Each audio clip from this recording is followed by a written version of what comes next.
여기는 노량진역에서 10초 거리인 초역세권의 7층짜리 건물이에요. 월세를 줬을 때는 1,800에서 2,000 정도 예상을 하고요. 위탁 운영을 했을 때는 3,500 이상이 나오니까 사실 수익적으로 봤을 때는 엄청 큰 차이가 있죠. 안녕하세요. 저는 현재 서울에서 언디파인 파티룸을 23개 운영하고 있는 이본질이라고 합니다.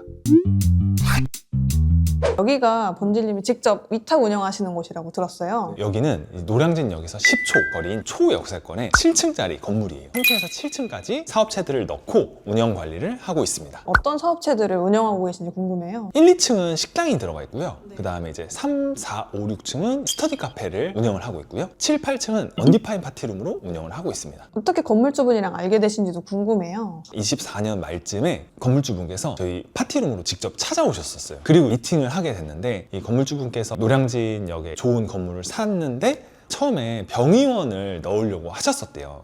근데 병의원을 넣으려면 최소 바닥 면적이 50평이 돼야 되는데 바닥 면적이 한 30, 40평 정도 되니까 응실이 계속 되었었대요. 그러면 이자 부담이 엄청 크잖아요. 사업체들을 직접 한번 넣어봐야겠다 이런 생각을 하셔갖고 여기가 어떤 사업들이 잘 될지 얘기를 하고 저도 분석을 해서 스터디 카페랑 파티룸을 넣기로 결정을 했었습니다. 그래서 이제 3, 4, 5, 6층은 이제 스터디 카페를 넣고 7, 8층은 파티룸을 넣었던 거예요. 솔직히 건물주 입장에서는 임대를 받아서 월세를 따박따박 받는 게 관리할 포인트도 되게 좋을 것 같긴 하거든요. 그게 월세를 받는 게 사실 관리가 편하긴 하죠. 근데 이제 월세를 받는 건 응실 리스크가 있잖아요. 그리고 아무래도 여기가 재개발 지역이다 보니까 노량진 지역에 특수성이 있는 것 같아요. 주거하는 사람들은 지금 다 이주를 하는 상황이라서 지금 막 공사하고 있잖아요. 노량진 뉴타운으로. 그러다 보니까 월세를 맞추기 힘들지 않았나 그렇게 생각을 하고 직접 운영을 하시게 된 케이스입니다. 그러면 위탁 운영이라고 하면 건물주분이 직접 관리를 해야 되는 건 없는 시스템인 건가요? 제가 운영을 하는 이 사업체들도 무인으로 운영이 되다 보니까 건물주분께서 직업체에 신경 쓰거나 이럴 거는 없기 때문에 운영 관리하는 데 있어서는 확실히 편하긴 합니다. 그러면 가장 중요한 게 사실 수익이잖아요. 맞아요. 월세를 줬을 때 수익이랑 직접 운영을 했을 때 월 매출이 어느 정도인지 궁금해요. 월세를 줬을 때는 대략적인 계산으로 한 1,800에서 2,000 정도 예상을 하고요. 위탁 운영을 했을 때는 3,500 이상이 나오니까 사실 수익적으로 봤을 때는 엄청 큰 차이가 있죠. 그리고 수익률로 봤을 때는 그게 건물 가치에도 영향을 주기 때문에 엄청 큰 차이라고 볼 수가 있습니다. 그런데 여기 노량진이 전형적인 학원가잖아요. 맞아요. 공부하는 사람들이 대부분이니까 뭔가 파티룸이 잘 될 것 같지 않은 상권이란 말이죠. 맞아요. 그래서 처음에는 저도 조금 걱정을 하긴 했는데 저희가 이제 당산역에 있는 영등포 1, 2호점의 사례를 보고 여기를 들어온 거거든요.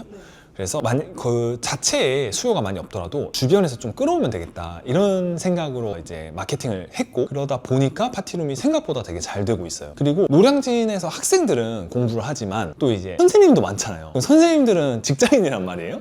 선생님들이 또 이제 세미나를 하기도 하고 회식을 하기도 하고 그러기 때문에 생각보다 인기가 여기 많습니다. 그렇군요. 만약에 언디파인이 아닌 그냥 개인 브랜드로 파티룸을 차렸다면 그랬어도 잘 됐을까요? 절대 쉽지 않았을 것 같아요.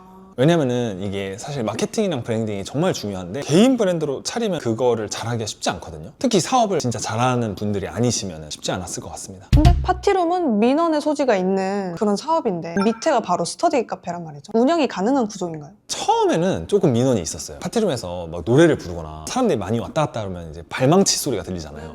그런 부분에 대해서 민원이 있었는데 그거를 바로 해결을 했습니다. 6층을 약간 라운지화 시킨 거예요. 그러니까 너무 조용한 공간이 아니라 노래를 틀어놓고 카페처럼 노래도 들리고 막 웅성웅성 하기도 하고 좀 소리도 들려도 이 정도는 괜찮다 이런 분위기를 만들어서 그렇게 라운지화 시키고 나서부터는 그런 민원이 한 번도 없었습니다. 그렇군요. 본질님이 사실 위탁 운영을 처음 하신 거잖아요. 맞아요. 근데 처음인데도 성공할 수 있었던 비결이 뭐라고 생각하세요? 제가 기존에 다양한 사업들을 했던 게 큰 도움이 됐던 것 같아요. 2020년에 처음 사업을 했을 때는 카페로 사업을 시작을 했죠. 그때 F&B 사업도 해봤고 그 다음에 파티룸도 메인으로 계속 운영을 하고 있고 저번 영상에서 말했듯이 2년 전에는 제가 망한 스터디 카페를 사서 성공적으로 운영을 한 다음에 그걸 또 경험들도 있다 보니까 그런 경험들이 다 저한테 피가 되고 살이 됐던 것 같아요. 무인 사업들을 시스템화한 경험들이 많다 보니까 그런 것들을 좀 잘 버무려 안정적으로 운영을 하고 있습니다. 건물주분께 수익 외에 위탁 운영을 해서 좋은 점이 있을까요? 이제 좀 공실 걱정을 안 해도 된다는 게 좀 메리트일 것 같아요. 아무리 월세를 잘 받아도 어떨 때는 한 대가 나갈 수 있고 그럼 또 공실이 되고 이게 계속 이빨 빠지듯이 아구가 안 맞을 수가 있잖아요. 근데 이렇게 위탁 운영을 하게 되면은 안정적으로 수익이 들어온다는 게 가장 큰 장점인 것 같고요. 그 다음에 나중에 명도도 수월하잖아요.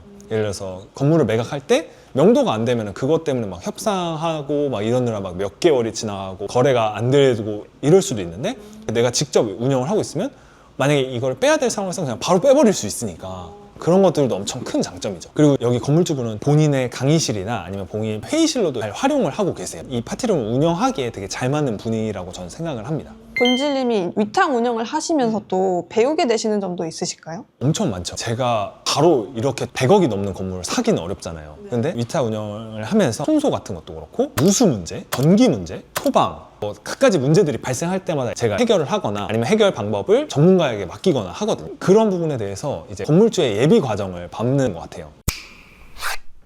요즘 건물주분들이 워낙 공실이 많다 보니까 걱정을 되게 많이 하시는 것 같더라고요. 층마다 어떤 사업체를 또 채워야 할지도 잘 모르시잖아요. 상권을 먼저 파악하는 게 가장 중요한 것 같아요. 예를 들어서 여기 노량진역은 공부하는 사람들이 많으니까 스터디 카페가 진짜 최고거든요. 되게 필요한 업종이기도 하고, 근데 이제 또 주거지에 건물을 가지고 계신 분들이 있을 거고, 뭐 약속 상권에 가지고 계신 분도 있을 거고, 그다음에 뭐 하이브리드 상권일 수도 있잖아요. 그런 상권에 따라서 스터디 카페를 넣는 게 나을지, 아니면 공유 오피스가 나을지, 음악 연습실, 파티룸이나 댄스 연습실, 아니면 무인 빨래방이 필요할지. 홍대 같은 경우는 무인 빨래방 같은 게 엄청 괜찮거든요. 그래서 상권을 먼저 파악하고 내 건물의 그 본질을 파악하고 거기에 맞게끔 어떻게 마케팅을 할 수 있느냐까지 파악한 다음에 그 사업체들을 넣는 게 그게 첫 걸음인 것 같아요. 건물만 갖고 계신 분들이 그거를 다 파악하고 하시긴 사실 쉽지는 않겠네요. 그쵸. 보통 건물주분들이 사업을 다 잘 하시는 건 아니에요. 그래서 어려움을 많이 겪고 계시는 것 같긴 합니다. 요즘에는 이제 모든 게 오프라인에서 온라인으로 가고 있다 보니까 이 건물의 상층부, 지하, 심지어 1층까지도 공실이 점점 많아지고 있는 게 사실인 것 같아요. 그러다 보니까 요즘에 무인 사업들도 많이 뜨고 있고 건물주분들이 직접 운영을 하거나 아니면 위탁 운영을 맡기는 사례들도 점점 많아지고 있어요. 그래서 이런 분들을 위해서 이런 선택지가 있다라는 것을 드리기 위해서 이번 영상을 만들게 되었습니다. 이번 영상이 조금이라도 도움이 되셨으면 좋겠고요. 도움이 되셨다면 구독과 좋아요, 알림 설정까지 부탁드리겠습니다. 다음에도 유익한 영상으로 찾아올게요. 감사합니다.